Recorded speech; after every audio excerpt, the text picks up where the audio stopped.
এখানে আমি মনে করি যে তাকে 3 নম্বরে ব্যাট করানো হবে এবং 3 নম্বরে ব্যাট করলে দলের যে চাহিদাটা থাকে, যে ইম্প্যাক্ট রাখার যে প্রয়োজনীয়তাটা থাকে,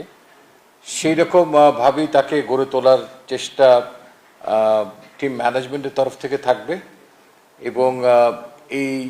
যে দলনায়কের যে দায়িত্বটা তিনি তার উপর অর্পিত হলো, আমার মনে হয় যে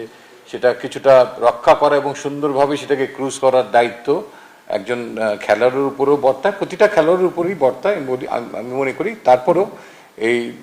নতুন হেড কোচের নেতৃত্বে আমি মনে করি যে অপোজিশন তাকে যে জায়গায় ঘায়েল করছিল সেই জায়গাগুলোর দিকে আলোকপাত করা হবে এবং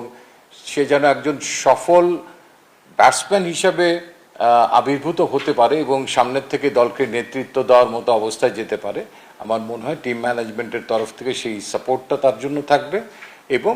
যে কাজটা করতে হবে সেই কাজটা কিন্তু খেলোয়াড়কে ultimately end of the day করতে হবে।